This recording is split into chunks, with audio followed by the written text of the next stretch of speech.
জি, আসসালামু আলাইকুম রহমতুল্লাহি ওয়া বারাকাতুহু। ওয়ালাইকুম। আচ্ছা, আজকে তো মনে হয় 23 নাম্বার থেকে হবে, তাই না? এজাজুল কোরআন। জি। আচ্ছা।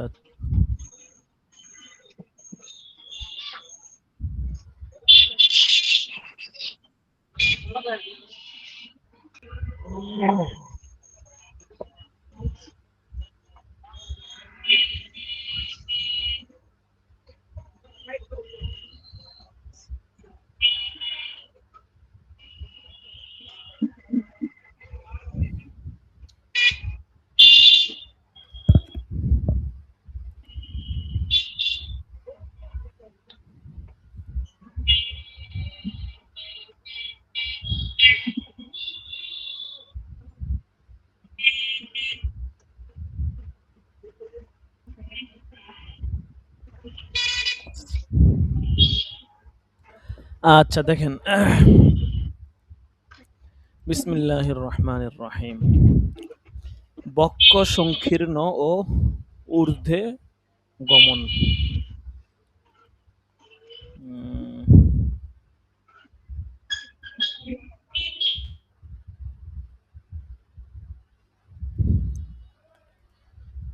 সূরা আনআমের ১২৫ নং আয়াতে বলা হয়েছে, অতঃপর আল্লাহ যাকে পথ প্রদর্শন করতে চান তার বক্ষকে ইসলামের জন্য উন্মুক্ত করে দেন এবং যাকে বিপথগামী করতে চান তার বক্ষকে সংকীর্ণ করে দেন, যেন সে সবেগে আকাশে আরোহণ করছে।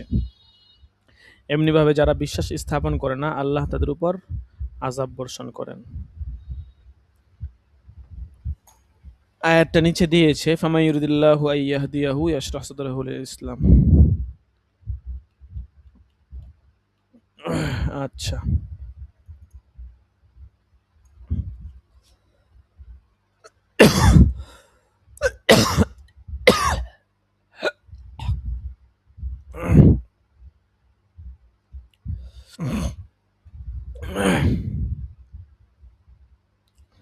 এই আয়াতে মানুষের বক্ষ বা চেস্টকে সংকীর্ণ করে দেবার কথা বলা হয়েছে,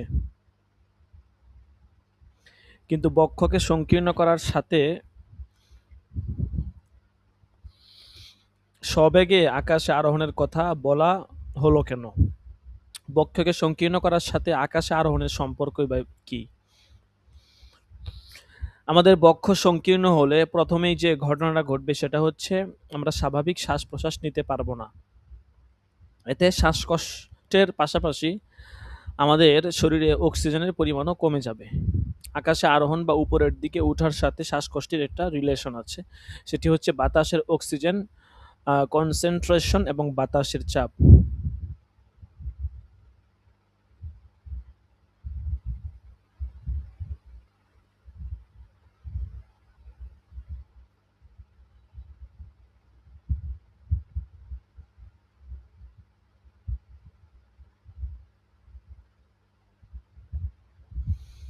আচ্ছা, ভূপৃষ্ঠ থেকে যতই উপরের দিকে ওঠা হয় ততই বাতাসের চাপ এবং অক্সিজেন কনসেন্ট্রেশন কমতে থাকে। ফলে বাড়তি অক্সিজেন ও বাতাসের চাপ ছাড়া মানুষের পক্ষে স্বাভাবিক শ্বাস প্রশ্বাস নেওয়া প্রায় অসম্ভব। একটি গবেষণায় দেখা গেছে, মানুষ যদি ২,৫০০ মিটার বা ৮,২০০ ফুট উচ্চতা অতিক্রম করে তবে মানুষের ফুসফুসে পানি জমে যায়।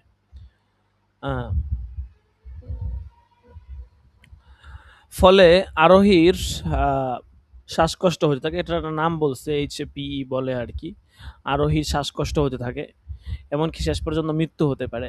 বাতাসের চাপ বেড়ে যায়, তখন আর শ্বাস নেওয়া যায় না। অনেক সময় বিভিন্ন রাইড আছে, এগুলোতে চড়লে দেখবেন যে অনেক বুকে চাপ লাগে অনেক। তো বলতেছে তাই সবসময় প্লেন ও মহাকাশযান প্রেসারাইজ করা থাকে এবং কৃত্রিম অক্সিজেনের ব্যবস্থা থাকে। তাছাড়া উঁচু পাহাড় এভারেস্টে আরোহীরা সবসময় কৃত্রিম অক্সিজেন বহন করে থাকে।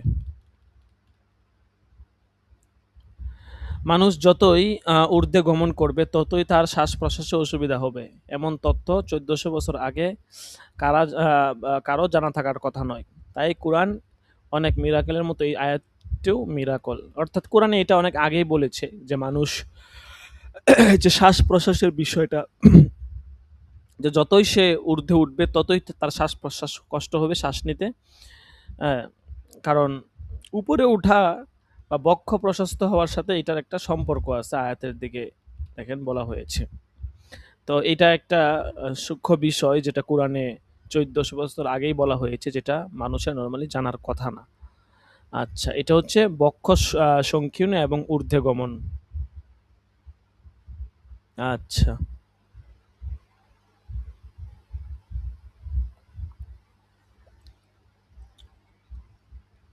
তাহলে এটা গেল 23 নাম্বার। এবার আসি 24 নাম্বারে।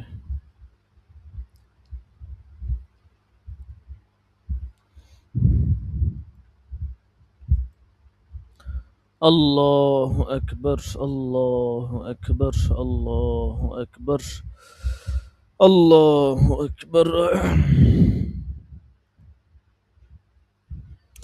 কুরআনে মানুষের আঙ্গুলের ছাপের ধারণা।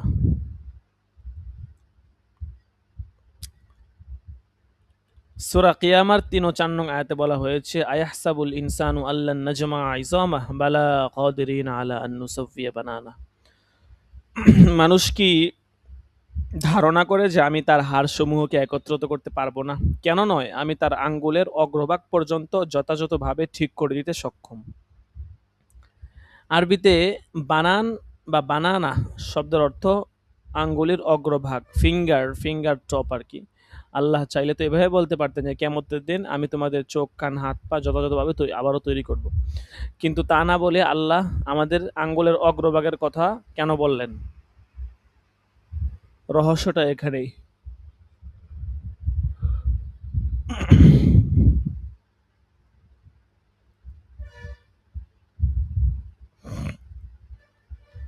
আমাদের আঙ্গুলের অগ্রভাগের একটা গুরুত্বপূর্ণ বিষয় হচ্ছে ফিঙ্গারপ্রিন্ট বা আঙ্গুলের ছাপ। এই আঙ্গুলের ছাপ সারা পৃথিবীতে মানুষের পরিচয় বা আইডেন্টিটি বহন করে। 1892 সালে ইংল্যান্ড স্যার ফ্রান্সিস গোল্ড আবিষ্কার করেন যে পৃথিবীতে এমন কোনো ব্যক্তি পাওয়া যাবে না যার আঙ্গুলের ছাপ অন্য কোনো ব্যক্তির সাথে হুবহু মিলে যাবে। তাই বিভিন্ন দলিল, দস্তাবেজ, আইডি কার্ড, অফিস আদালতের হাজিরা থেকে শুরু করে অপরাধী ধরতেও আঙ্গুলের ছাপ গুরুত্বপূর্ণ ভূমিকা পালন করে। কিয়ামতের দিন আল্লাহ প্রতিটা মানুষকে এতটাই নিখুঁতভাবে তৈরি করবেন যে সেদিন তার আঙ্গুলের অগ্রভাগ আঙ্গুলের ছাপ পর্যন্ত অবিকল সেইভাবেই হচ্ছে যে তিনি থাকবেন, মানে তৈরি করবেন যেভাবে যেরকম পৃথিবীতে ছিল। এখানে যে তথ্যটা উপস্থাপন করা হয়েছে তা সত্যিই মিরাকুলাস। আচ্ছা,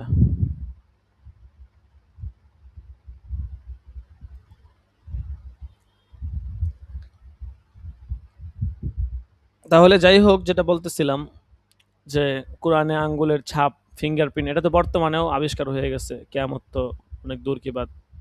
ঠিক আছে, এই আর কি।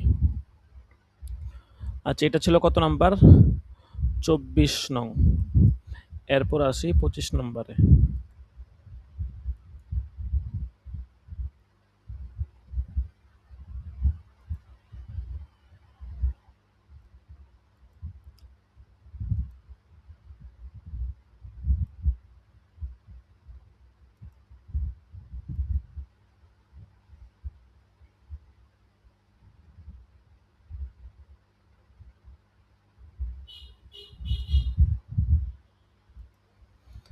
পুরুষের শরীরে 2টি হৃদয় থাকতে পারে না, অর্থাৎ একজন মানুষের শরীরে কখনো 2 হৃদয় থাকতে পারে না। এটা আল্লাহ তাআলা পবিত্র সূরা আহজাবের 4 নম্বর আয়াতে বলেছেন, আল্লাহ কোনো মানুষের মধ্যে 2টা হৃদয় স্থাপন করেননি। তোমাদের স্ত্রীগণ যাদের সাথে তোমরা জিহার করো তাদেরকে তোমাদের জন্য জননী করেননি এবং তোমাদের পুষ্যদেরকে তোমাদের পুত্র করেননি। আল্লাহু আকবার।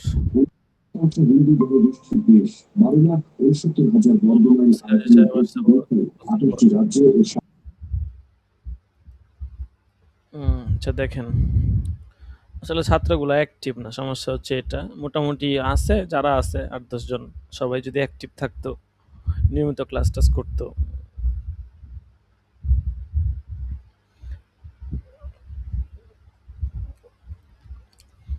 তাহলে এখানে বলতেছে যে এই আয়াতটা বেশ রহস্যময়, কারণ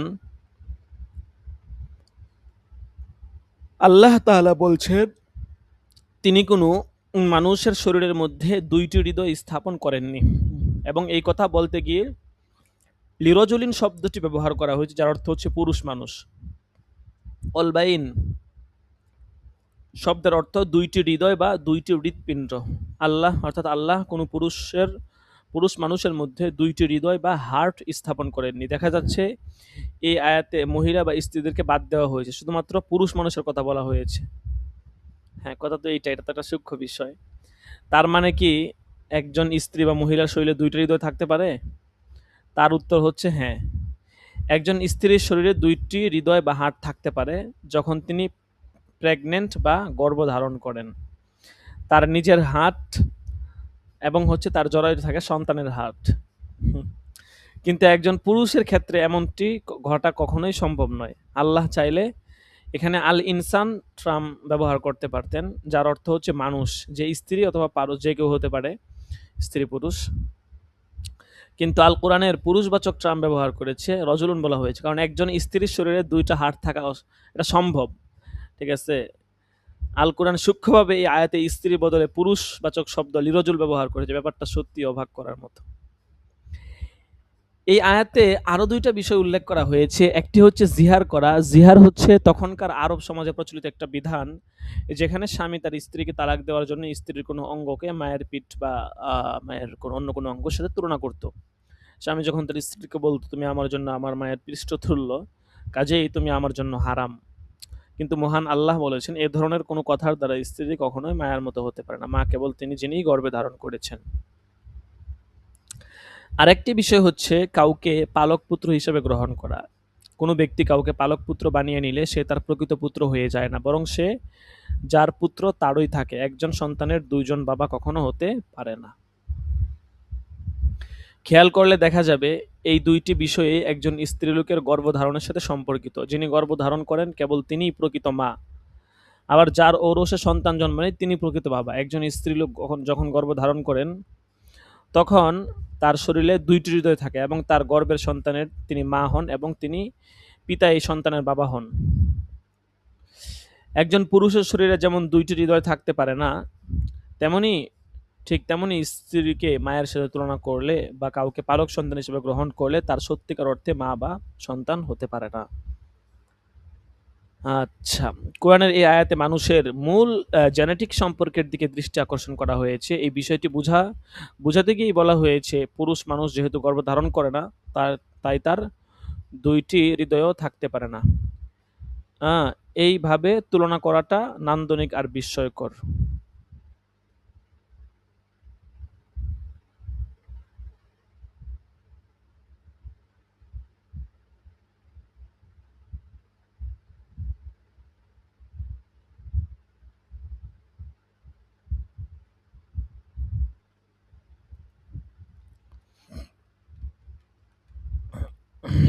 আচ্ছা, এটা গেল তাহলে এজাজুল কোরআনের 25 নাম্বার সবক। এখানে আসলেই খুবই গুরুত্বপূর্ণ সুন্দর একটা তথ্য আমরা পাইলাম। এটা আসলে কখনো ওইভাবে ভাবা হয় না, বিশেষ করে প্রথম যে তথ্যটা দিছে আর কি। ঠিক আছে, ওইভাবে ভাবাও হয় নাই, ওইভাবে চিন্তা ফিকিরও করা হয় না। আজকে এই সবক থেকে এটা আমরা বুঝলাম। আচ্ছা দেখেন, এটা ছিল 25 নাম্বার সবক। আচ্ছা, এরপরে আসি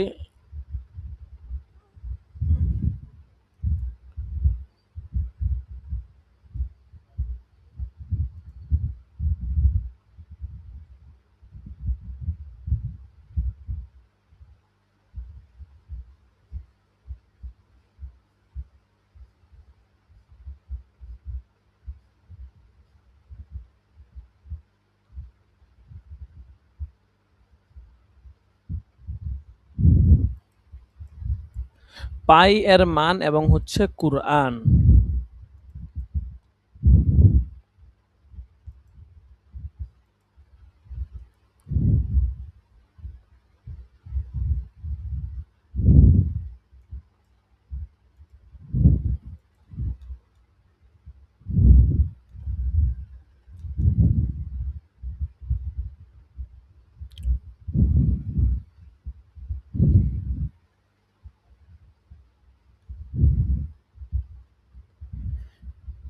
আচ্ছা, এটা হচ্ছে পাই আর এটা কি বলছে? পাই না?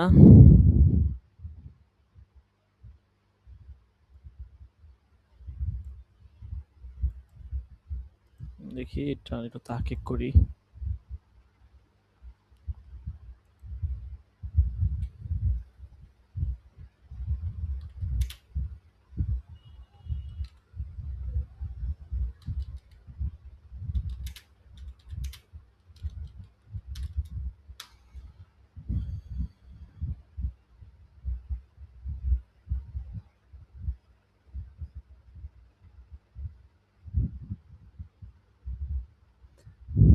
আচ্ছা। এই চিহ্নটাকে পাই বলো আরকি। বুঝতে পারছেন? এর প্রতীক হলো এই যে প্রতীকটা, এটা হচ্ছে আপনার পাই, পায়ের প্রতীক আরকি।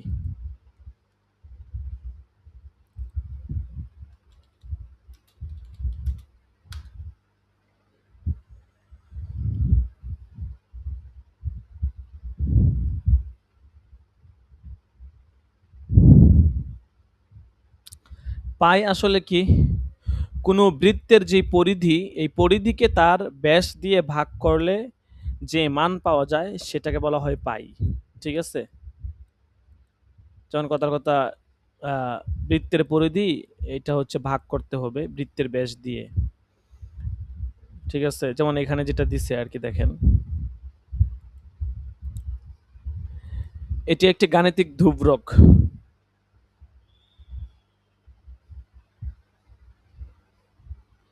একটি বৃত্তের পরিধি এর সাথে এর ব্যাসের অনুপাত করলে পাই এর মান পাওয়া যায়। পদার্থবিজ্ঞানের বিভিন্ন গুরুত্বপূর্ণ সূত্রে পাই ব্যবহার করা হয়। পাই এর মান প্রায় আচ্ছা একটা পয়েন্ট দিছে এর সমান। পাই এর মান এবং হচ্ছে কোরান। বৃত্তের পরিধি বা বৃত্তের ব্যাস। ঠিক আছে? ২২ সংখ্যাটিকে ৭ দিয়ে ভাগ করলে মোটামুটি পাই এর কাছাকাছি একটি মান পাওয়া যায়। তাই অনেক সময় পাইকে ২২ আ ৭ আকারেও প্রকাশ করা হয়। পাই এর মান এবং কোরআন এখন দেখা যাক পবিত্র কোরআনে কিভাবে পাই এর মানের দিকে ইঙ্গিত করা হয়েছে। কোরআনের ২২তম সূরা হচ্ছে সূরাতুল হজ। আর হজের অন্যতম গুরুত্বপূর্ণ নিয়ম হচ্ছে কাবা ঘরের চারদিকে তোয়াফ করা। মানুষ যখন কাবা ঘরের চারদিকে তোয়াফ করে তখন কাবা ঘরকে মাঝখানে রেখে বৃত্তাকারে তোয়াফ করে। আর ৭ বার বৃত্তাকারে ঘোরার মাধ্যমে তোয়াফ সম্পন্ন করতে হয়। কোরআনের ২২তম সূরার নাম হজ আর হজের সময় কাবা ঘরকে কেন্দ্র করে রেখে বৃত্তাকারে ৭ বার ঘুরে তাওয়াফ করতে হয়। এখানেও ৩টি বিষয় লক্ষণীয়। ৬০, ২২, ৭ এবং হচ্ছে বৃত্ত। পাই এর মান হচ্ছে 3.14 যেটি বৃত্তের পরিধি আর ব্যাসের অনুপাত। ২২ সংখ্যাটিকে ৭ দিয়ে ভাগ করলে মোটামুটি পায়ের কাছাকাছি 3 পয়েন্ট হচ্ছে আপনার 14 আরকি এমনটি পাওয়া যায়। কোরআনে এর ২২তম সূরাতুল হজের হজ। আর এই হজের সাথে ৭ এবং হচ্ছে বৃত্ত এই ২ টি বিষয় জড়িত। তাই আমরা বলতে পারি সূরা হজকে ২২তম স্থানে রেখে মহান আল্লাহ পাক পায়ের মানের দিকে ইঙ্গিত করেছেন। আচ্ছা এখানে দেখেন একটা চিত্র দিয়ে দিছে।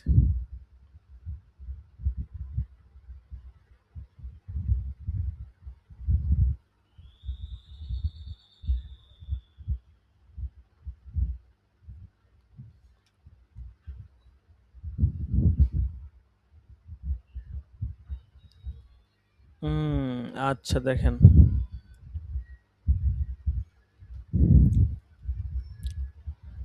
আরো বিস্ময়কর বিষয় হচ্ছে সূরা হজের ২৬ নম্বর আয়াতে তাওয়াফকারী লিত্তাইফিন শব্দটি উল্লেখ করা হয়েছে। আর এই তাওয়াফ শব্দটির সাথে ২২ এবং ৭ এই ২টি সংখ্যা সংযোগ খুঁজে পাওয়া যায়। তোয়াফকারী শব্দের প্রথম থেকে অক্ষর গণনা করলে ৭ সংখ্যাটি এই শব্দের ভিতরেই পাওয়া যায়। আবার আয়াতের শেষ থেকে অক্ষর গুণে আসলে ২২ সংখ্যাটি তাওয়াফকারী শব্দের ভিতরেই পাওয়া যায়। আচ্ছা।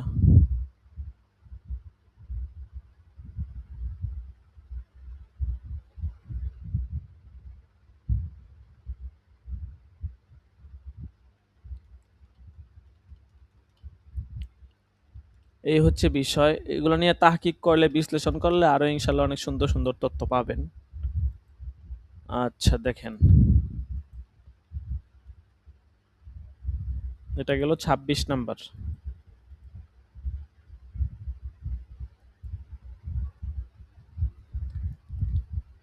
২৭ নাম্বারে আসি।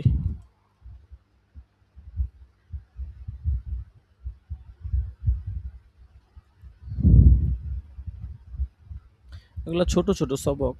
আরে নেট চলে গেল।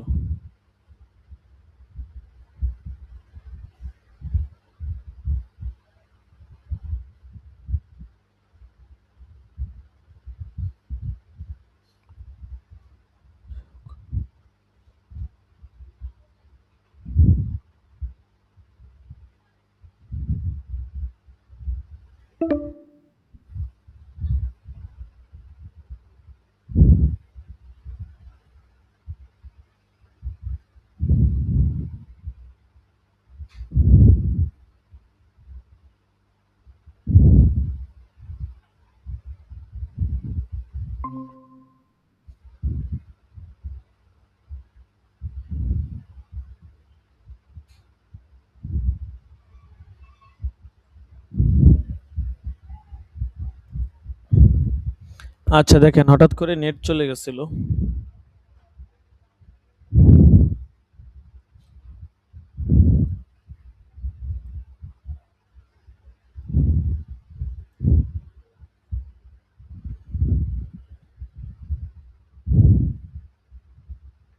দেখেন, নেটটা শেষ করে দিচ্ছি।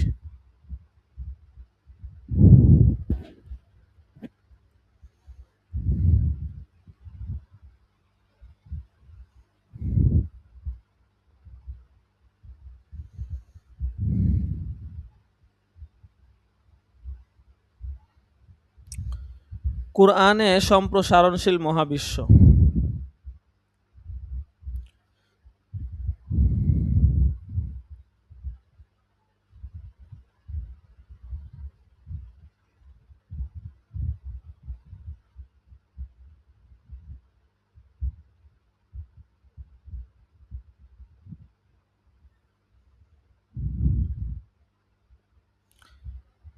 সূরা যারিয়াতের ৪৭ নম্বর আয়াতে আকাশ বা মহাবিশ্বের কথা বলতে গিয়ে আল্লাহ নিজেকে মহাকাশের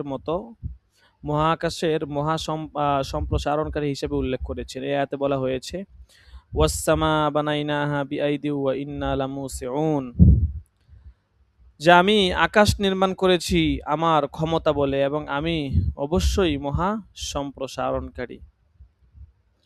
কোরআনে সম্প্রসারণশীল মহাবিশ্ব সম্প্রসারণশীল, এই বিষয়টা এখানে প্রমাণ করবে। আমি আকাশ নির্মাণ করেছি আমার ক্ষমতা বলে এবং আমি অবশ্যই মহা সম্প্রসারণকারী। মূল আয়াতাংশ হচ্ছে মুসিউন শব্দটির দুটি অর্থ হয়। এক নাম্বার হচ্ছে ক্ষমতা ও শক্তির অধিকারী, দুই নাম্বার হচ্ছে মহা সম্প্রসারণকারী। ইবনে কাসির মহা সম্প্রসারণকারী অর্থ গ্রহণ করেছেন। তিনি অর্থ করেছেন, আমি আকাশ নির্মাণ করেছি আমার ক্ষমতা বলে এবং আমি অবশ্যই মহা সম্প্রসারণকারী। ইবনে আব্বাস রাদিয়াল্লাহু আনহু, হযরত মুজাহিদ, হযরত কাতাদা, হযরত সাউরি বলেন যে এই আয়াতের ভাবার্থ হচ্ছে, আমি আকাশকে স্বীয় শক্তি বলে সৃষ্টি করেছি, আমি মহা সম্প্রসারণকারী। আমি আকাশের প্রান্ত দেশের সম্প্রসারণ করেছি এবং একে বিনা স্তম্ভে দাঁড় করিয়ে রেখেছি এবং প্রতিষ্ঠিত করেছি। ওয়াসসামাআ বানাইনাহা বিআইদি ওয়া ইন্না লামুসিউন। মুসিউন শব্দের অর্থ হচ্ছে, করা হয়েছে এখানে সম্প্রসারণকারী হিসাবে। অত্যন্ত বিস্ময়কর বিষয় হচ্ছে যে মহাবিশ্ব যে সম্প্রসারণ করছে, এই ধারণাটি খুবই আধুনিক। ১৯২৯ সালে জ্যোতির্বিদ এডউইন হাবল তার টেলিস্কোপের সাহায্যে পর্যবেক্ষণের মাধ্যমে প্রমাণ করেন যে গ্যালাক্সিসমূহ একে অন্য থেকে দূরে সরে যাচ্ছে। মানে এটা প্রতিনিয়ত বড় হচ্ছে, সম্প্রসার হচ্ছে আর কি। তিনি মাউন্ট উইলসন পর্যবেক্ষণ কেন্দ্র থেকে দেখতে পেলেন যে গ্যালাক্সিগুলো দূরে সরে যাচ্ছে, তাদেরকে লাল বর্ণের দেখায়, আর যেসব গ্যালাক্সি একে অন্যের কাছাকাছি সরে আসছে তাদেরকে নীল বর্ণের দেখায়। অর্থাৎ মহাবিশ্বের সম্প্রসারণ হচ্ছে। এই ছবিটার মাধ্যমে এখানে দেখাচ্ছে যে সৃষ্টির পর হতে মহাকাশ প্রতিনিয়ত সম্প্রসারণ করে চলেছে। মহাবিশ্ব কত গতিবেগে সম্প্রসারণ করছে সেটাও কিন্তু হিসাব করা হয়েছে। পূর্বে ধারণা করা হতো মহাবিশ্ব প্রতি ১ সেকেন্ডে মেগা পার সেকেন্ডে 63 থেকে 67 কিলোমিটার সম্প্রসারিত হচ্ছে, কিন্তু বর্তমান গবেষণা অনুসারে দেখা যাচ্ছে সেটা হলো 73 কিলোমিটার ১ সেকেন্ডে মেগা পার সেক। ১ মেগা পার সেক হলো ৩ মিলিয়ন আলোকবর্ষ। মহাবিশ্বের এই গতি আমাদের কল্পনাকেও হার মানায়। মহাবিশ্ব যে কত বড় আর আমরা যে কত ক্ষুদ্র তা বোধহয় আমাদের ধারণাতেও নেই। মোট কথা, মহাবিশ্ব সম্প্রসারণ করছে। এই তথ্য মানুষ জেনেছে ১৯২৯ সালের পর, কিন্তু মহান আল্লাহ কোরআনে নিজেকে আকাশের সম্প্রসারণকারী হিসেবে পরিচয় দিয়েছেন ১৪০০ বছর আগেই। আচ্ছা দেখেন, ওয়াসসামা বানাইনাহা বিআইদি ওয়া ইন্না লামুসিউন। তাহলে আজকে আপনার ২৩ নাম্বার সবক থেকে হয়েছে, ২৩ থেকে ২৭।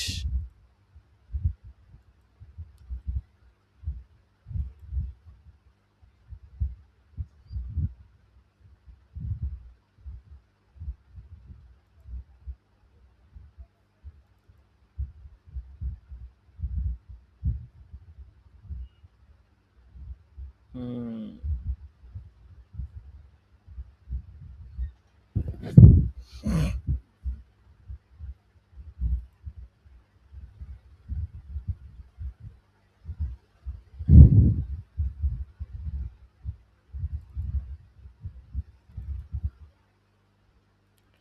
ইজাজুল কোরআন ২৩।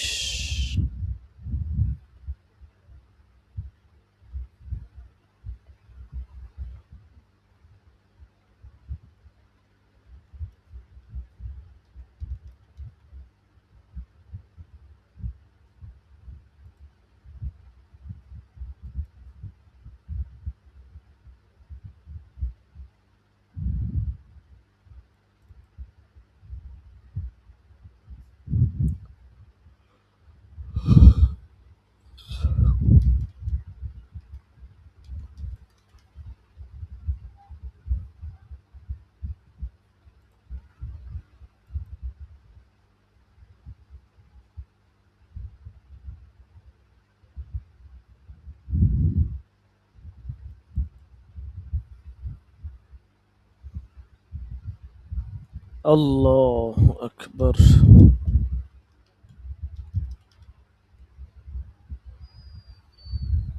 ২৫।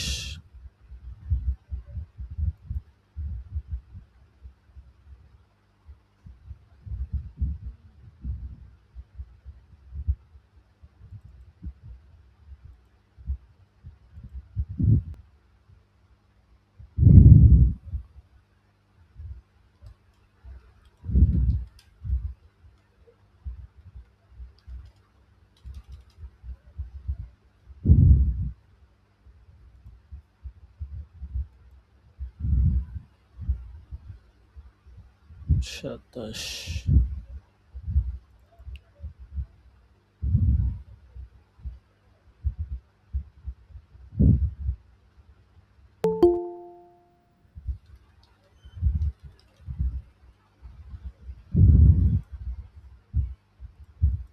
কে আসলো এমন সময়?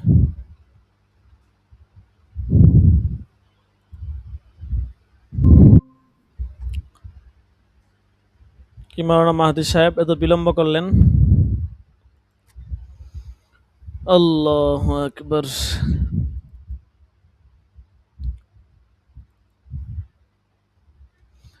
দেখেন, আমরা একটু শীটটা দেখি আমাদের এখানে।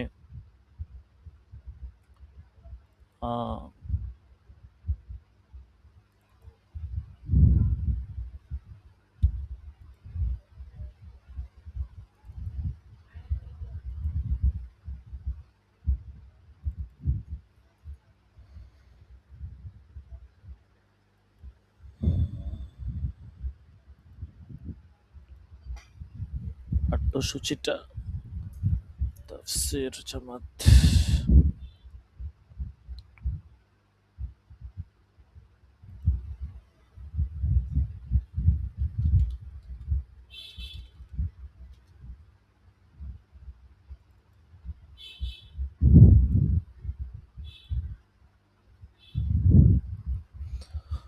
আল্লাহু আকবার।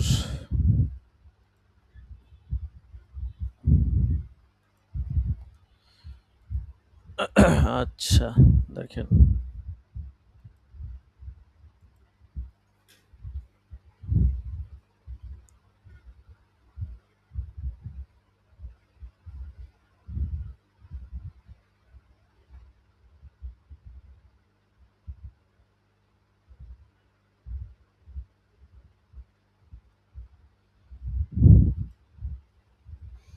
তারিখুত তাফসির ও আরকানুল ইসলাম 25টা সবক আমরা মোটামুটি সবগুলোই পড়ে ফেলছি।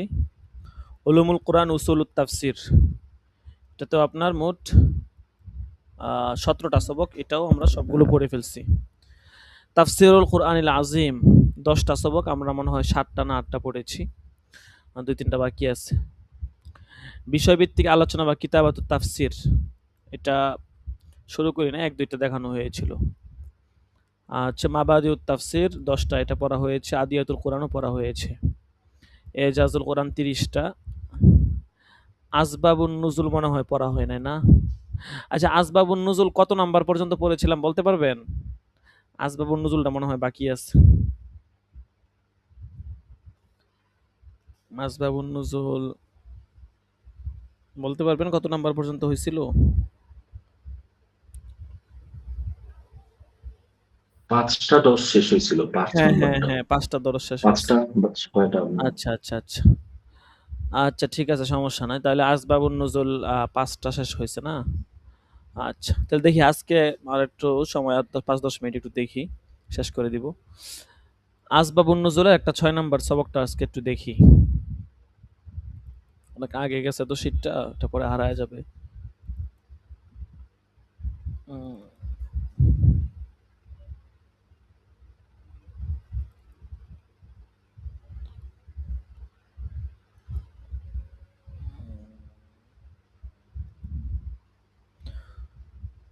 আল্লাহু আকবার।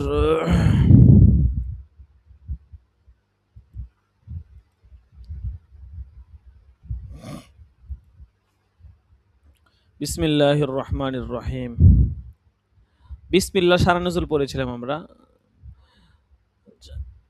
সূরা ফাতিহা, আলহামদুলিল্লাহি রাব্বিল আলামিন। আচ্ছা, বিসমিল্লাহ সারা নজুল কি লিখছি দেখি। অল্প অল্প করে, মানে এগুলো আসলে মুখস্থ করার জন্য, তো এই জন্য আমরা অল্প অল্প করে রাখছি আর কি। এগুলো মুখস্থ করা লাগবে, পরীক্ষায় আসলে তো দেখা গেছে তাদেরকে মুখস্থ না থাকলে তো দিতে পারবেন না। এই জন্য ওইভাবে একটু মোতালা করে রাখলে দেখা গেছে পরীক্ষা আসলে দিতে পারলেন। হযরত আব্দুল্লাহ ইবনে আব্বাস রাদিয়াল্লাহু তাআলা থেকে বর্ণিত, তিনি বলেন রাসূল খুদা সাল্লাল্লাহু আলাইহি সাল্লাম সূরার শুরু শেষ বুঝতেন না, তাই বিসমিল্লাহ নাজিল হয়। এটা আব্দুল্লাহ ইবনে আব্বাস থেকে বর্ণিত। আচ্ছা, যাই হোক, এরপর বিসমিল্লাহির রহমানির রহিম, সূরা ফাতিহা, আলহামদুলিল্লাহি রাব্বিল আলামিন আর রহমানির রহিম, প্রথম 3 আয়াত আর কি, মালিক ইয়াউমিদ্দিন পর্যন্ত। সমস্ত প্রশংসা আল্লাহ পাকের, যিনি জগৎসমূহের প্রতিপালক, যিনি পরম করুণাময়, অসীম দয়ালু, বিচার দিবসের মালিক। শানে নুজুল। নবুয়তের গোড়ার দিকে হুজুর সাল্লাল্লাহু আলাইহি সাল্লাম খোলা ময়দানে গেলে হে মুহাম্মদ নামে একটা আওয়াজ শুনতে পেতেন। নজর উঠিয়ে দেখতেন আসমান জমিনের মাঝে ঝুলন্ত নুরানি আসনে এক ব্যক্তি উপবিষ্ট। এই দৃশ্য দেখে তিনি ভীত সন্ত্রস্ত হয়ে পড়েন। হযরত উম্মুল মুমিন হযরত খাদিজাতুল কুবরা এর নিকট এই ঘটনা প্রকাশ করলে তিনি আরজ করেন, আবু বকর সাথে নিয়ে আপনি ওয়ারাকা ইবনে নওফলের কাছে যান। তিনি এই কথা মতো আমল করলেন। ওয়ারাকা বললেন, এই আওয়াজ ফের শুনলে লক্ষ্য করে শুনবেন। হুজুর সাল্লাল্লাহু আলাইহি সাল্লাম এমনটাই করেন। তিনি শুনতে পেলেন কে যেন তাকে বলছে, বলুন বিসমিল্লাহির রহমানির রহিম, আলহামদুলিল্লাহি রাব্বিল আলামিন আর রহমানির রহিম। নবুয়তের একদম শুরুর দিকে আর কি এই ঘটনা ঘটছে। আচ্ছা, এরপরে আছে সূরা বাকারা, আলিফ লাম মিম যালিকাল কিতাবু লা রাইবা ফি। এখানে আমরা আসলে যেই কিতাবটা এখানে আমরা বাছাই করেছি, এই কিতাবের মধ্যে আপনার সংক্ষেপে অনেকগুলো সারে নজুল আছে, অল্প অল্প করে। হ্যাঁ, এই জন্য মূলত আমরা এটা চয়েস করেছি। দেখেন, ছোট ছোট সারে নজুল। আলিফ লাম মিম যালিকাল কিতাবু লা রাইবা ফি। ইহুদি সম্প্রদায়ের মালিক ইবনে সাইফ মুসলমানদের মধ্যে সন্দেহের বীজ বপনের জন্য বলতো, এই কুরআন সেই কুরআন নয় যার কথা পূর্ববর্তী কিতাবসমূহে বিদ্যমান। আল্লাহ পাক এই সন্দেহ নিরসন কল্পে সূরা বাকারার প্রাথমিক আয়াতসমূহ নাজিল করেন। প্রথমে সন্দেহ নিরসন, মাঝে মুসলমানদের প্রশংসা, পরের দুটি আয়াত কাফেরদের ও সব শেষে 13টি আয়াত মুনাফিকদের অবস্থা বর্ণনা করা হয়েছে। এতে মুনাফিক ও মুশরিকদের নিন্দাবাদ করা হয়েছে। এরপরে আরেকটা আয়াত দিছে, ওয়ামিনান নাসি মাই ইয়াকুলু আমান্না বিল্লাহ, যে মানুষের মধ্যে কত কাছে যারা বলে আমরা আল্লাহর উপর ঈমান এনেছি। শানে নুজুল, হযরত আলী রাদিয়াল্লাহু তাআলা আনহু একদিন আব্দুল্লাহ ইবনে উবাই ইবনে সালুল ও মাতাব ইবনে কুসাইরকে লক্ষ্য করে বলেন, তোমরা আল্লাহকে ভয় করো, কপটতা পরিহার করো, উপরে মুসলমানিত্ব আর ভিতরে কপটতা রেখো না। এই কথা শুনে তারা বলে উঠল, হায়, আমরা মুসলমান হওয়া সত্ত্বেও তুমি আমাদের কাফেল বলতে পারলে। তখন এই আয়াত নাজিল হয়, মাই ইয়াকুলু আমান্না বিল্লাহি ওয়া বিল আখিরাতি হুম ইউকিনুন।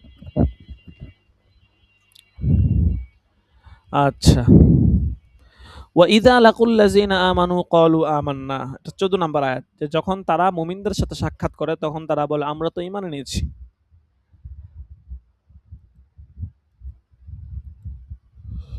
আচ্ছা, এটা ছিল কত নাম্বার? 6 নাম্বার। 7 নাম্বারটা দেখি ছোট না বড়।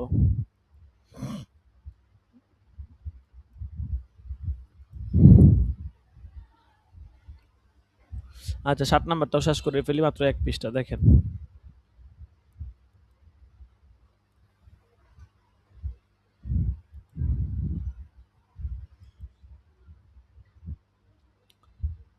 শুরুর দিকে তো অনেক বড় বড় প্রবন্ধ ছিল, তা আমাদের তো আইডিয়া ছিল না, এই জন্য আমরা একটু বেশি বেশি করে পড়িয়ে ফেলছি। এখন দেখলাম যে না, মোটামুটি নেশাব শেষ হয়ে যাবে। এখন যা আছে 2-3 সপ্তাহ পড়লে মোটামুটি শেষ হয়ে যাবে। তাইলে আমাদের একটা এখন আইডিয়া হইলো যে বড় বড় প্রবন্ধগুলো আর একটু সময় নিয়ে পড়লে প্রয়োজনে এটা নেশাব শেষ হবে আশা করা যায়। আল্লাহু লা ইলাহা ইল্লা হুয়াল হাইয়ুল কাইয়্যুম লা তাখুযুহু সিনাতু ওয়া লা নাউম লাহু মা ফিস সামাওয়াতি ওয়া মা ফিল আরদ। এটা আয়াতুল কুরসি আর কি। আয়াতুল কুরসি ছায়া নজুলটা বইয়ের মধ্যে আমি পাই নাই আর কি, যার কারণে একটা আলাদা ভাবে এটা হচ্ছে যে সংগ্রহ করতে হয়েছে। বনি ইসরাইলের অনুরোধে একবার হযরত মূসা আলাইহিস সালাতু ওয়াস সালাম ফেরেশতাদের প্রশ্ন করলেন, আল্লাহ তাআলা কি কখনো নিদ্রা যান?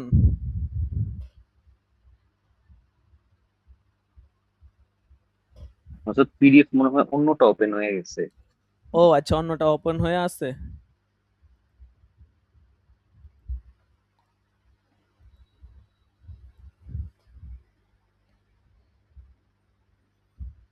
ও হ্যাঁ, আগে বলবেন না।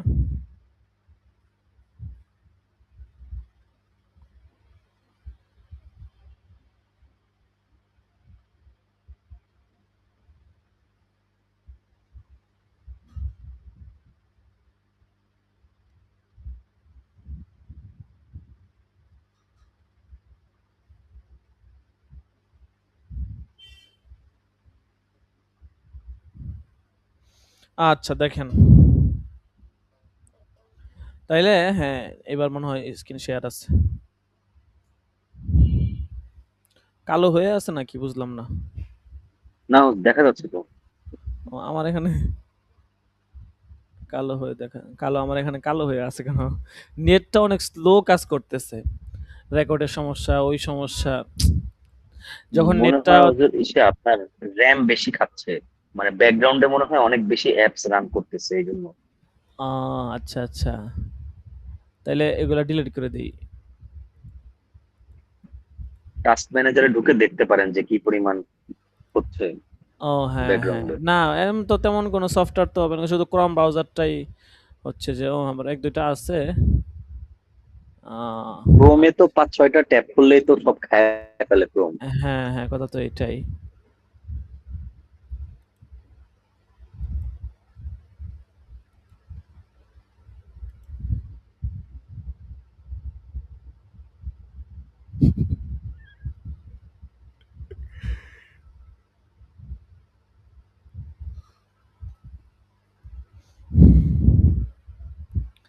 আচ্ছা, দেখেন। তো যে ঘটনা মানে এই আয়াতের সারা নজুলটা ওই কিতাবের মধ্যে নাই আর কি। পরবর্তীতে এটা চিন্তা করলাম, এটা তো একটা গুরুত্বপূর্ণ বিষয়, ঠিক আছে? তো এই জন্য পরে এটা খুঁজে বের করলাম যে এটা আহ, দরকার আছে, আয়াতুল কুরসি শানে নুজুলটা মানে জানাটা খুব জরুরি আর কি।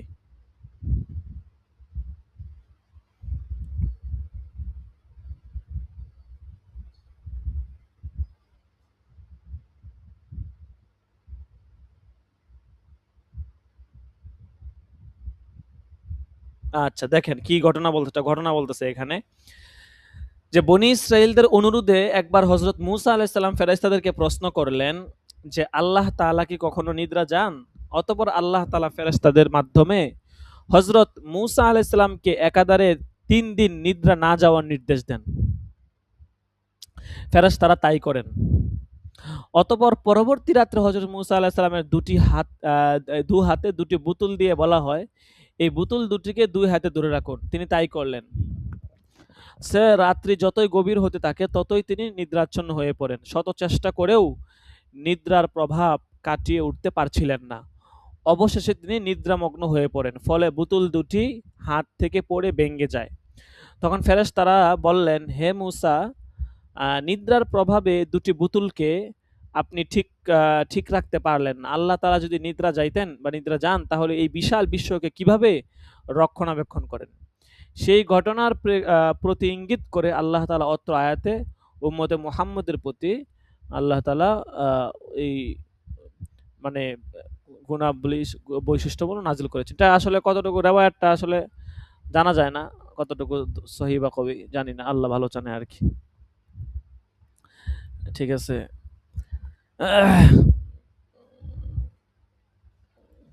এই এই হচ্ছে সমস্ত বেশিরভাগ ঘটনায় তো ইসরায়েলি রেওয়ায়ত। হ্যাঁ, ইসরায়েলি রেওয়ায়াত আর কি এগুলো। ঠিক আছে, এই আর কি। আল্লাহু আকবার। আচ্ছা যাই হোক, আমাদের একটা সাবজেক্ট আছে আল ইসরাইলিয়াত ওয়াল মওজুআত। এটা হয়তো প্রথম সেমিস্টারের পরে হয়তো আপনারা পড়বেন। ওখানে অনেক সুন্দর সুন্দর ঘটনা আছে, খুবই মজার ঘটনা, ইসরায়েলের রেওয়ায়াতের ঘটনা। ওই যে আমরা বিভিন্ন কাহিনী যে শুনতাম, নবীদের বানোয়াট কাহিনী, বিভিন্ন ধরনের কাহিনী, এই যে ওয়াজে বলতো, এই সমস্ত কাহিনীর ওই ঘটনাগুলোতে আছে। প্রায় আপনার হচ্ছে যে এখানে আল ইসরাইলিয়াত ওয়াল মওজুআতের উপরে আপনার প্রায় এখানে কতগুলো, প্রায় ২০টার মতো সবক আছে আর কি। তো ওইখানে এক একটা সবক মোটামুটি অনেক বড়ই, ১০-১৫ পৃষ্ঠা করে আর কি।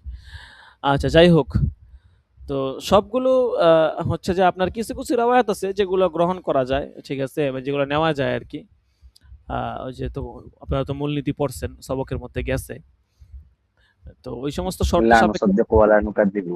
হ্যাঁ, এটাই। যে যদি ওইরকম হয় কোরআন হাদিসের সাংঘর্ষিক, সেক্ষেত্রে অবশ্যই গ্রহণ করা যাবে না। আর যদি সাংঘর্ষিক না হয় সেক্ষেত্রে হয়তো লা নুসাদ্দিকু ওয়া লা নুকাযযিবু, এটা মিথ্যা বলা দরকার নাই, হচ্ছে যে সত্য বলার দরকার নাই।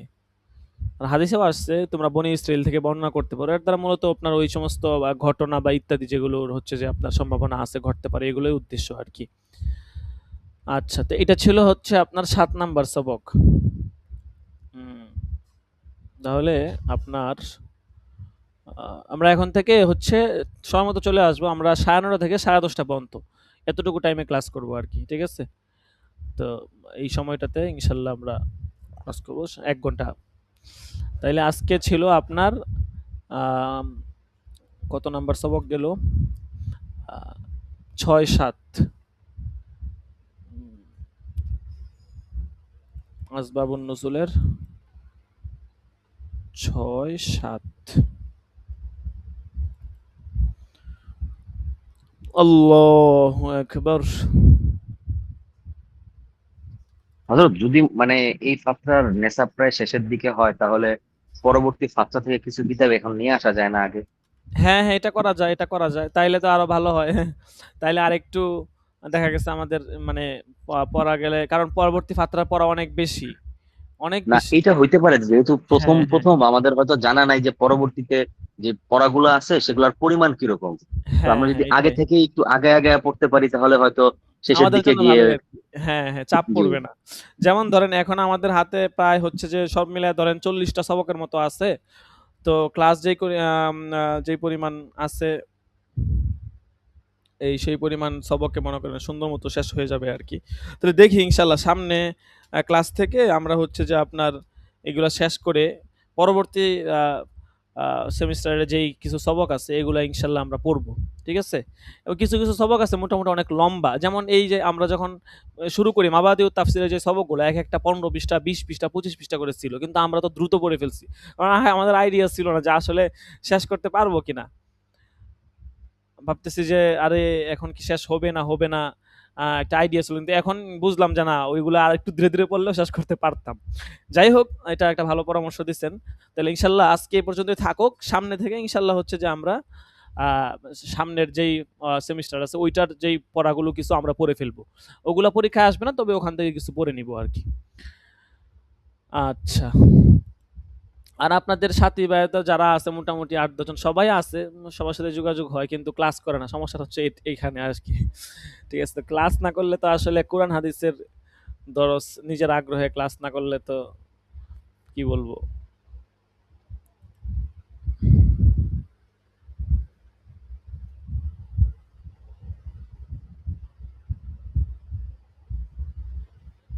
সমস্ত বাংলা শীট নিজে পড়েও দেখা যায় যে সমস্ত কিছু উদ্ভাবন করা একটু কষ্টকর, কেননা আমাদের ক্লাসের মধ্যে তো অনেক বিষয় আলোচনা হয় বিষয়ে। হ্যাঁ হ্যাঁ, কথা তো এইটাই সহি মনে করেন। জয়ীফ, হ্যাঁ সহি হ্যাঁ জয়ীফ হ্যাঁ, নিয়ে অনেক কিছু আলোচনা। সেটাই। নিজে নিজে পড়ে তো মনে করেন যে দেখা গেছে নিজে নিজে পড়ে যদি কিছু করা যায় তাহলে তো হইতোই, অনেক কত বিষয় আছে দেখা গেছে যখন আমরা পড়ি মোতালা করি, দেখা গেছে আমার যেখানে একটা থাকে আপনার থাকলে আপনার যেখানে একটা থাকে, কখনো তাহকিক করি। ঠিক আছে, পর্যালোচনা মুজাকারা করলে বিষয়টা তাজা হয় আর কি, নিজে নিজে পড়ে তো আসলে ওইটা হাসিল করা যায় না স্বাভাবিক। আচ্ছা, যাই হোক ইনশাল্লাহ আমরা তাহলে সামনে থেকে যেই সবকগুলো একটু লম্বা, এরা আমরা আমরা দেখবো যে কোনগুলা একটু হচ্ছে একটু বেশি বড়, সেগুলা আহ, ইনশাল্লাহ আমরা সামনের ক্লাস থেকে। আল-ইসরাঈলিয়াত কি শুরু করে দেয় এখন থেকে? আচ্ছা আচ্ছা, ঠিক আল-ইসরাঈলিয়াত আছে। ওয়াল মাওযুআত এগুলো হ্যাঁ, কি এটা তাফাসির? দেখি, আচ্ছা একটা সবক দেখি এটা কতটুকু বড় না ছোট। এটা অনেক ঘটনা তো, মানে এক একটা ঘটনা আপনার মোটামুটি বড় আছে। ছোট হোক বড় হোক তো সমস্যা না, সব তো পড়ে হ্যাঁ ফেলা যাবে। ছোট হ্যাঁ, হোক বড় এটাই। হোক তো কি হইছে? যদি বেশি ছোট হয় তাহলে এগুলা শেষ করে দেখা যাবে শেষের দিকে হয়তো আরো 2-4টা কিতাব বাড়ানো যাবে, তাহলে হ্যাঁ পরবর্তী হ্যাঁ, বছরগুলোতে মানে জিনিসগুলো ব্যালেন্স হবে। এখন যেই আমরা যে যতটুকু সাব করেছি এটা মোটামুটি ঠিক আছে। তবে আমরা প্রথম দিকে হয়তো একটু বেশি পড়ে ফেলছি, দ্রুত দ্রুত টেনে ফেলছি, এই জন্য হয়তো যে আপনার একটু আগে আগে শেষ হয়ে যাচ্ছে। আচ্ছা দেখি এখানে আহ, হচ্ছে একটা সবক খুলে দেখি কি অবস্থা।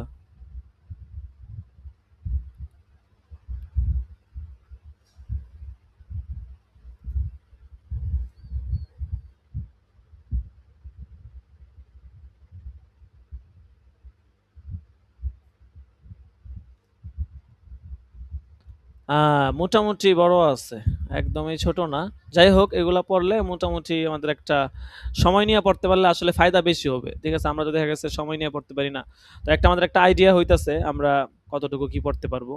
তাহলে ইনশাল্লাহ সামনের সবক থেকে আমরা আমাদের যে গিনাসাবটা আছে ওইটাও পড়বো, এবং হচ্ছে যে আপনার আহ, অন্যান্য যেই অধ্যায়গুলো আছে বিশেষ করে আল ইসরাইল মৌজুয়াত, প্রথমে ইসরাইলাতুল মৌজুয়াত সম্পর্কে বিস্তারিত অনেক ব্যাখ্যা বিশ্লেষণ আসছে, তারপরে 1-2টা সবকে হয়তো ব্যাখ্যা বিশ্লেষণ আসবে, তারপরে হয়তো সবক শুরু হবে। আচ্ছা, তো আমি হাজিরা শিটটা ওপেন করে নেই। মূল ক্লাস আমাদের 9টা 9:30 থেকে শুরু হবে, একদম কারেক্ট 9:30 থেকে, এবং সর্বনিম্ন 10:30 পর্যন্ত অবশ্যই চলবে। এরপর যদি ইয়া হয় অবস্থা ঠিকঠাক থাকে আমরা ইনশাল্লাহ 11:30 পর্যন্ত করবো আর কি। আচ্ছা দেখেন তাহলে, হুম, আল্লাহু আকবার।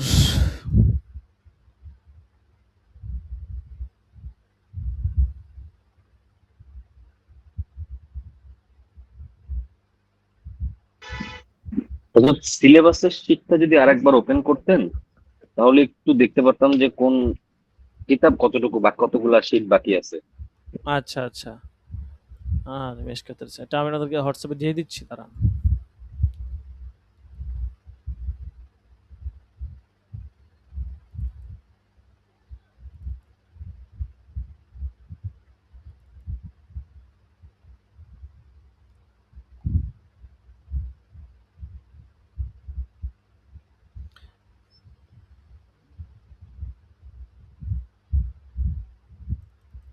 তাহলে আজকে 25 নাম্বার সবক গেল না? 27 নম্বর মনে হয়। 25 নাম্বার মানে সবক নাম্বার কত গেছে? 25 না? 27 নম্বর পর্যন্ত গেছে আজকে এজাজুল কোরআন। না, এজাজুল কোরআন না, মানে সবক নাম্বার, সবক সবক নাম্বার 25 না আজকে? ও হ্যাঁ, জি, সবক নাম্বার 25। হ্যাঁ হ্যাঁ।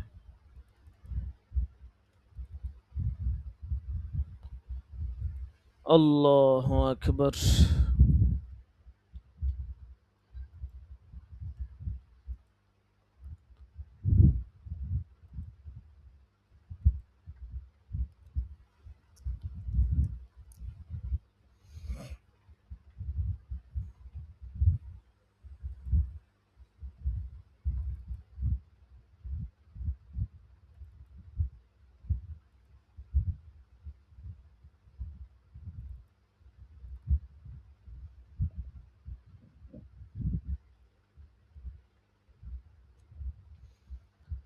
আচ্ছা ঠিক আছে, তো আজকে এ পর্যন্তই থাকুক ইনশাল্লাহ। আমরা মঙ্গলবার দিন সবক হবে, আমরা মঙ্গলবার দিন ইনশাল্লাহ সময় মতো চলে আসবো।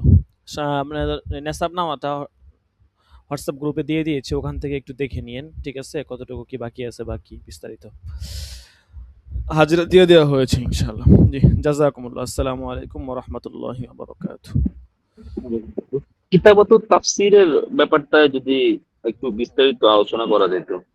আচ্ছা ইনশাল্লাহ, এটা নিয়ে আমরা সামনের সবক থেকে ইনশাল্লাহ এটা নিয়ে আলোচনা করব। এখানে মূলত হচ্ছে যে আপনার তাফসির লেখা আর কি, ঠিক আছে? তাফসিরটা সেটা কিভাবে তো বুঝতে লিখবেন? পারছি, মানে বিষয়টা হ্যাঁ হলো যে হ্যাঁ। ওই মানে অন্যান্য তাফসীর সবকগুলো, বিভাগগুলোতে কিভাবে হ্যাঁ হ্যাঁ। লেখা হয়, মানে কয়টা কোটেশন বা কয়টা পয়েন্ট ফলো করা হয়, এই বিষয়টা আর কি। ও আচ্ছা ইনশাআল্লাহ, তাহলে এটা ইনশাআল্লাহ আমরা যখন তাফসীর পড়ছি আমাদেরকে কিভাবে কোন বিষয়গুলো লেখানো হয়েছে, ইনশাআল্লাহ সামনের সবকে আপনাদেরকে ইনশাআল্লাহ এই বিষয়টা নিয়ে আলোচনা করব। আর আপনাদের এটা দেখা গেছে এই সেমিস্টার আমরা হচ্ছে ওইরকম চাপ দিব না। প্রথমে আপনারা নির্দিষ্ট একটা কিছু তাফসীর লিখবেন। যদি আপনারা চান তাহলে আপনারা হচ্ছে যে নির্দিষ্ট একটা পরিমাণ যদি লিখতে পারেন সেটা ভালো হইতো। যেমন ১০টা বা ৫টা সর্বনিম্ন। এর পরবর্তীতে যেমন ১ম বছরে আমরা তামরিনের দিকে দেখা গেছে মানে ৪০টা তামরিন করাইছিলাম। এই বছরে ১০০টা তামরিন। তো ১ম ব্যাচ হিসাবে আপনারা অত না করলেও দেখা গেছে মনে করেন ২০টাই করলেন বা ৩০টাই করলেন, যে কয়টা আরকি পারেন। পরবর্তীতে যারা আসবে তাদেরটা বাড়বে আরকি।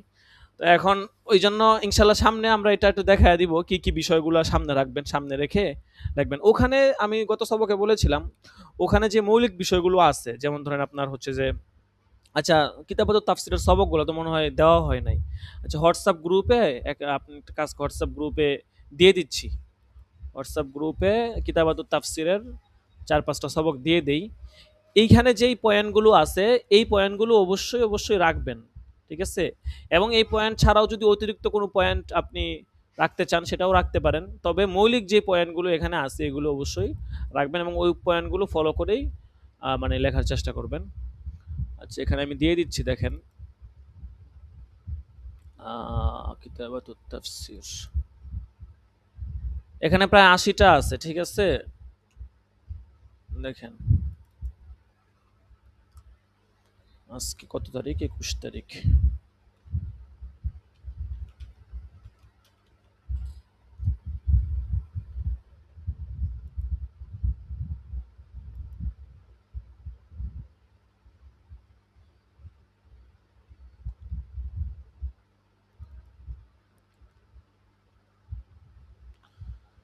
আল্লাহু আকবার। আল্লাহু আকবার।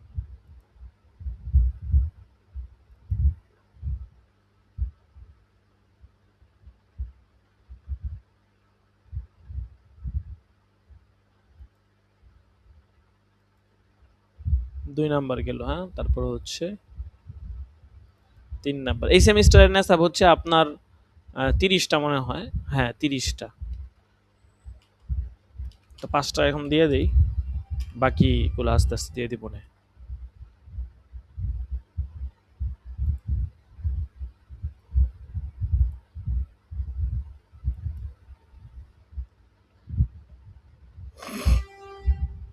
আল্লাহু আকবার। আলহামদুলিল্লাহ কাবীর।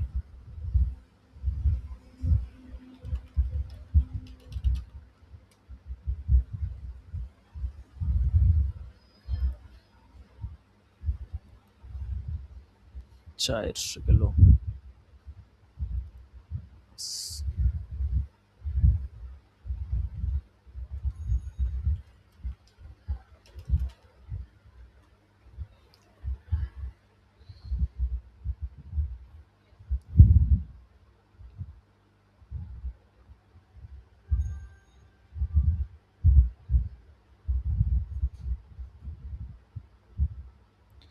আচ্ছা দেখেন, এখানে হচ্ছে যে আমি যদি 5 নাম্বার সবকটা ওপেন করি,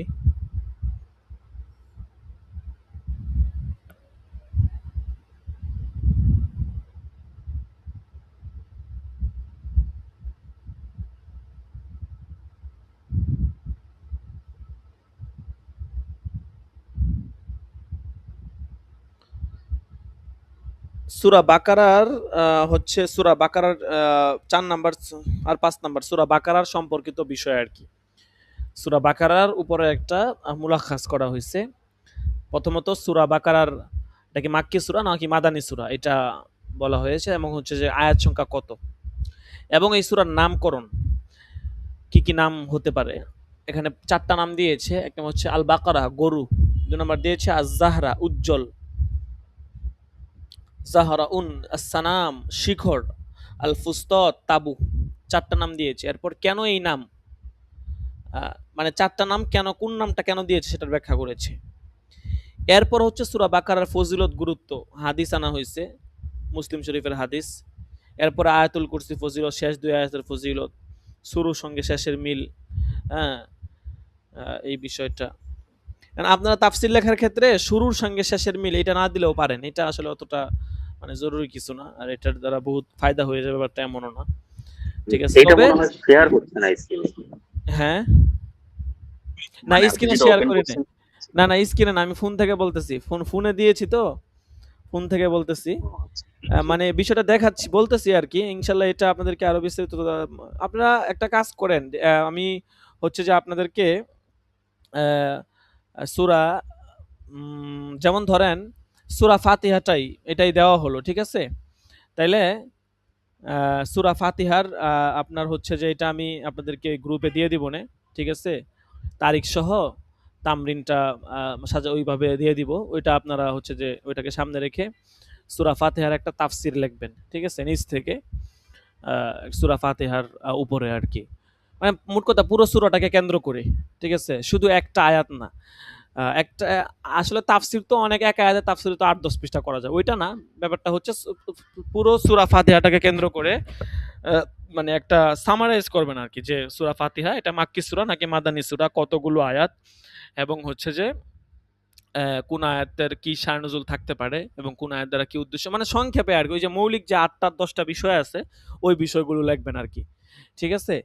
আর এখানে 1 নাম্বার যে সবকটা আছে ওখানে 1 নাম্বার বা 2 নাম্বার সবকে দেখবেন যে সূরা ফাতিহার মধ্যে কি কি বিষয় আনছে, ওই বিষয়গুলোকে সামনে রেখে লিখবেন।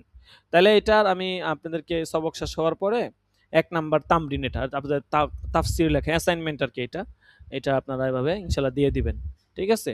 তাহলে আপনাদেরকে গ্রুপে দিয়ে দিব, ওইভাবে সূরা ফাতিহার তাফসীরটা লিখবেন। এভাবে দেখি যদি আপনারা যেহেতু আমাদের হাতে সময় আছে পরীক্ষার আগে 8টা-10টা যে কয়টা লেখা হয় লেখলেন, মোটামুটি এটা আপনাদের একটা তাফসীর লেখার উপরে একটা ইস্তেদাত হইলো আর কি, ঠিক আছে। এই আর কি। এবং দেখা গেছে অনেক সময় লিখতে এক সময় বিভিন্ন কিতাবাদি ঘাটাঘাটি করে মুতালা করে কিভাবে কোন বিষয়গুলোকে অগ্রাধিকার দেওয়া যায়, এইভাবে একটা লেখারও একটা ইস্তেদাত তৈরি হবে। আচ্ছা, তো এখানে যে 5টা আছে এটা একটু দেখে নিয়েন। আর সূরা ফাতিহার তামরিন বা তাফসীরটা এটা ইনশাআল্লাহ সাজায় সংক্ষেপে নোট দিয়ে দিব ওখানে গ্রুপে, ওইটা সামনে রেখে ইনশাআল্লাহ লিখবেন। আল্লাহু আকবার।